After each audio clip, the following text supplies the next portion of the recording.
నమస్తే అవధాని. కొన్ని సందర్భాల్లో మన ప్రమేయం లేకుండా మనం అక్కడ ఉన్న కారణంగా లబ్ధి పొందడం కానీ నష్టపోవడం కానీ జరుగుతూ ఉంటుంది. లబ్ధి పొందినప్పుడు ఆ లబ్ధి ఎంత ఎక్కువ ఉంటుందో నాకు తెలియదు, కానీ నష్టపోయినప్పుడు మాత్రం ఆ నష్టం సమూలంగా పెకళించి వేసినంత ఇదిగా ఉంటుంది. మీ మూలాల నుంచి పెకళించి వేసినంత బాధగా ఉంటుంది. చాలా సందర్భాల్లో అది జరుగుతుంది.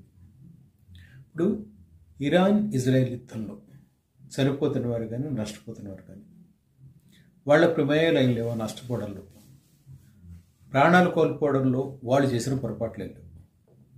సందర్భము సమయము ఏమిటంటే మీరు ఆ టైంలో అక్కడ ఉండడం, ఇరాన్లో పుట్టడము, ఆరు పుట్టిన తర్వాత ఈ రోజుకి ఇరాన్లో ఉండడము మీరు ప్రారంభిద్దాం.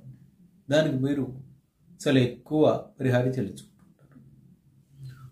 అంటే అది చాలా చోట్ల చాలా సందర్భాలు జరుగుతుంది. మనకి తాజాగా ఒక 3 రోజుల క్రితం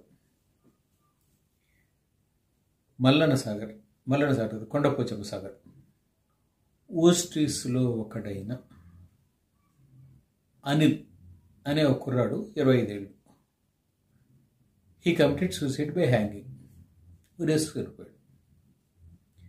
రీజన్ ఏమిటో తెలుసా?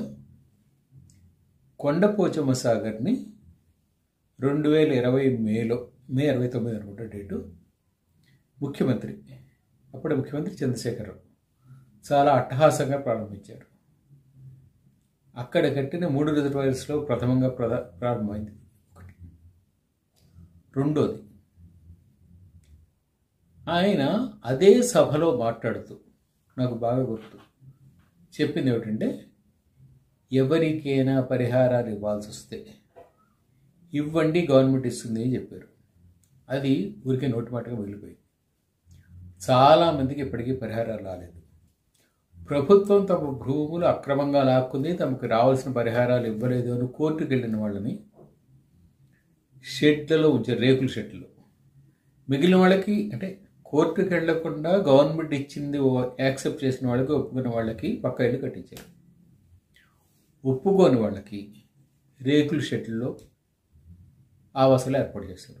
అది కూడా ఐ థింక్ 120 అడుగుల ఇల్లు సంథింగ్ నామ్స్ ఏదో ఉంది.